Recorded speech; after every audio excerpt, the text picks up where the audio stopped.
11 Real-Life Forrest Gumps, random people who became part of history. By coincidence. My mama always said, life was like a box of chocolates. You never know what you're going to get. Jong. Jong was a Korean man in the 20th century, which meant he didn't exactly live a peaceful life. At the outbreak of World War II, Yang was captured by invading Japanese troops and forced to serve in their army. This took him to the mainland, where he went up against the Soviets, only to be captured again and forced into service for their army too. This took him all the way across the continent, where he faced off against the Nazis, and, at this point, unsurprisingly, he was once again captured and forced into service for the Germans, completing every space on his evil army's punch card. Finally, Young was captured by the Americans, who decided he'd had enough fighting and sent him to a detention camp instead. Dexter is the historical figure who best matches Forrest Gump's idiot savant genre of story. Dexter was a self-made success who made nonsensical decision after nonsensical decision, invariably lucking into a financial windfall due to circumstances outside of his control.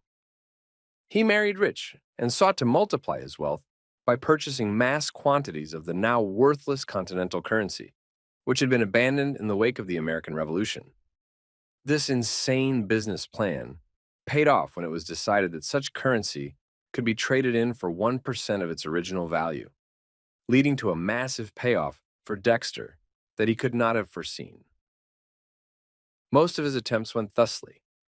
On one occasion, some cruel tricksters convinced him to purchase and send bed-warming pans to the sweltering Caribbean, where they would have no use.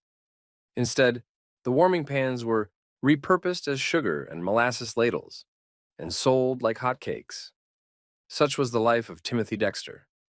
Tsumu Yamaguchi. Surviving one of the 2 nuclear bombings in history is a stroke of good luck.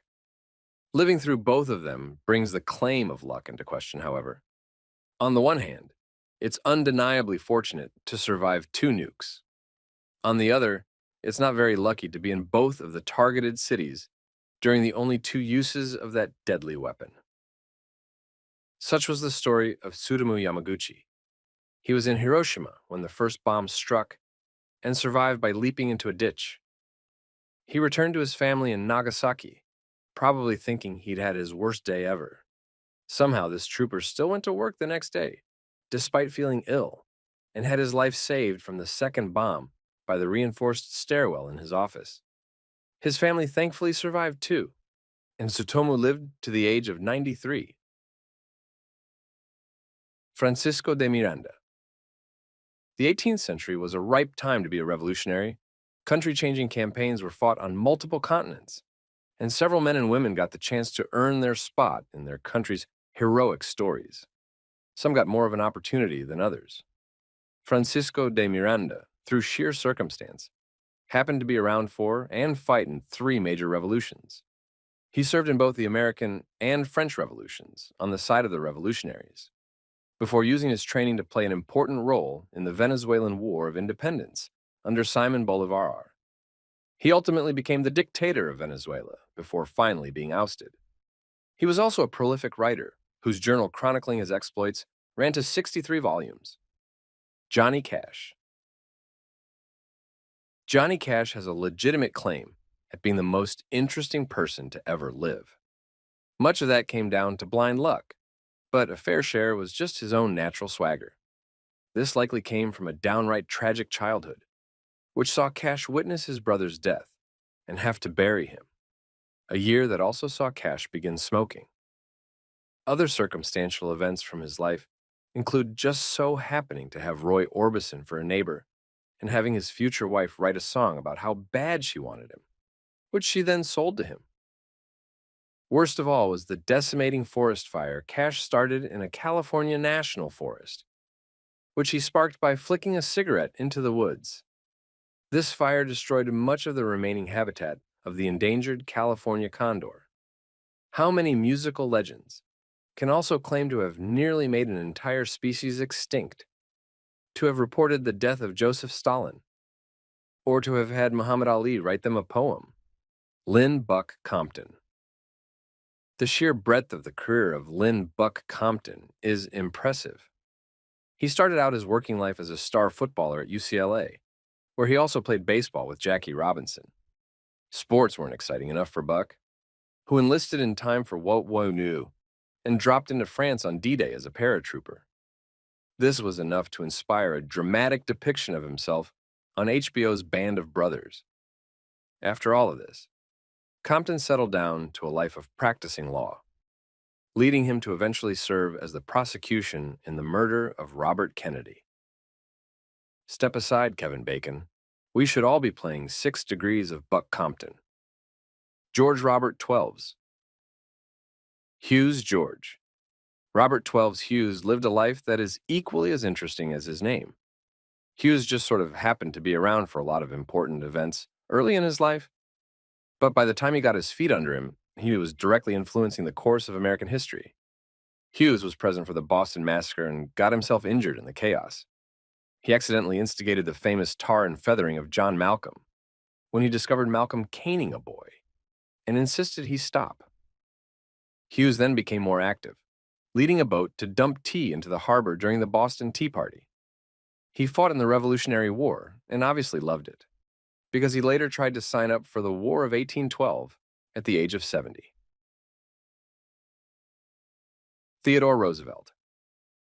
Just because Teddy Roosevelt is the single most badass human being to ever live doesn't mean he didn't have a lot in common with Forrest Gump. Roosevelt, like Gump, had countless diverse accolades throughout his long career, including war hero, president, and Nobel Prize winner. In another parallel, both Gump and Roosevelt had to overcome health issues as children, although Roosevelt's nearly killed him. Speaking of childhood, even the young version of Roosevelt managed to insert himself into historical events, as he had a front row seat for Abraham Lincoln's funeral procession. Finally, Teddy lent his name to a cultural icon, the teddy bear, just like Gump supposedly invented the smiley face. Harrison Ford might not seem like a historical figure, but he's been at the center of some of history's greatest film franchises. Best of all, he put himself into those prominent roles with little more than luck and competent carpentry. Ford was only half interested in acting and made his money installing kitchens and the like. He got a gig putting in some cabinets for a guy named George Lucas, who suggested Ford audition for his next film, American Graffiti. This obviously led Lucas to later consider the actor for a role in Star Wars, and the rest is history.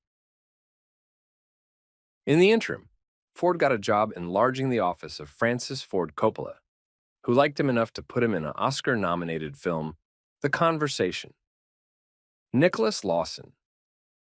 Nicholas Lawson might just be the most influential historical figure that the average person has never heard of.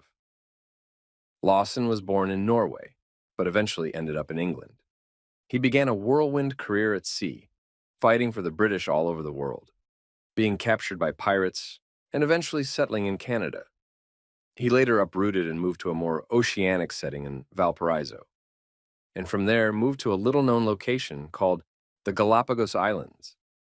While there, Lawson's storied career made him a close friend of the governor of the newly annexed region, which made him the best point of contact when Charles Darwin and the HMS Beagle came to visit.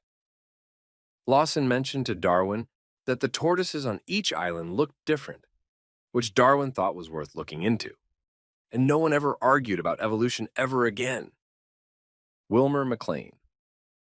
Sometimes being a part of history is all about location, location, location. Such was the case for Wilmer Malin, who had the ignominious distinction of having the American Civil War both start and end at his house. When war broke out in Virginia, 1861, the first action occurred right near Malin's home, which was damaged in the fighting. After warfare scoured the area, Malin and his family moved 120 miles to the other side of Virginia. Through sheer coincidence, his new house ended up being the place chosen for General Robert E. Lee to sign his surrender and end the Civil War. Thanks for watching. Stay tuned.